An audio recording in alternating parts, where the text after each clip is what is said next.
আসসালামু আলাইকুম প্রিয় দর্শক, চলে আসলাম ঝড় বৃষ্টির আপডেট নিয়ে।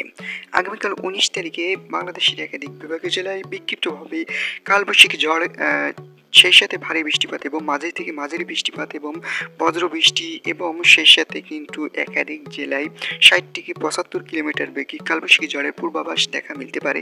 তো প্রিয় বন্ধুরা, কোন কোন জেলায় হতে পারে এবং আজ রাত ১৮ তারিখে কোন কোন জেলায় তীব্র কালবৈশাখী ঝড় হতে পারে এবং সেই সাথে মাঝারি থেকে মাঝারি ধরনের বৃষ্টিপাত এবং মেঘের গর্জন মিলতে পারে, সেটা এই মুহূর্তে আমরা দেখে নিতে চাই। তো প্রিয় বন্ধুরা, চলুন এক নজরে দেখে নেওয়া যাক। আর আপনি যদি এই চ্যানেলে নতুন হয়ে থাকেন, অবশ্যই চ্যানেলটি সাবস্ক্রাইব করবেন এবং সবার আগে সবার প্রথম সঠিক খবর জানতে আমাদের চ্যানেলে একটি লাইক দিয়ে আমাদের পাশে থাকবে। কিন্তু আজ রাতে এইসব বিভাগীয় জেলায় কালবৈশাখী ঝড়ও হতে পারে ৬০ থেকে ৬৫ কিলোমিটার বেগে।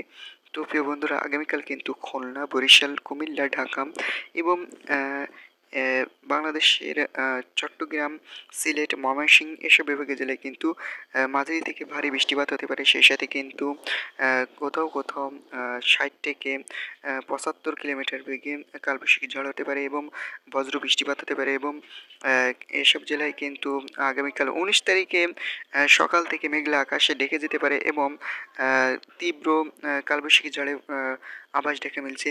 যেমন শ্যামনগর, সাতক্ষীরা, খুলনা, পিরোজপুর, বরিশাল, মতিরহাট, লোহাগড়া, যশোর, মাদান এবং মাদারীপুর, ঢাকা, এদিকে ফরিদপুর, শাইলকুপা, পাবনা, নগরপুর, কাপাসিয়া, কিশোরগঞ্জ, মাদান, এদিকে সরিষাবাড়ি, ময়মনসিংহ এবং সিরাজগঞ্জ, এদিকে সিরাজগঞ্জ, মৌলভীবাজার, লাখাই, সিলেট এবং বাংলাদেশের রাজশাহী এসব বিভাগীয় জেলায় কিন্তু আগামীকাল বিক্ষিপ্তভাবে মাঝারি থেকে ভারী বৃষ্টিপাত এবং সেই সাথে কিন্তু তীব্র কালবৈশাখী ঝড় ৬০ থেকে ৭৫ কিলোমিটার বেগে হতে পারে এবং এসব জেলায় কিন্তু ফটিকছড়ি উপজেলা এবং খাগড়াছড়িতেও কিন্তু আগামীকাল সেনবাগ, ফটিকছড়ি উপজেলা, খাগড়াছড়ি এবং কুমিল্লা এসব বিভাগীয় জেলায়ও কিন্তু আগামীকাল কালবৈশাখী ঝড়, সেই সাথে ভারী বৃষ্টিপাত এবং মাঝারি ধরনের বৃষ্টিপাত হতে পারে।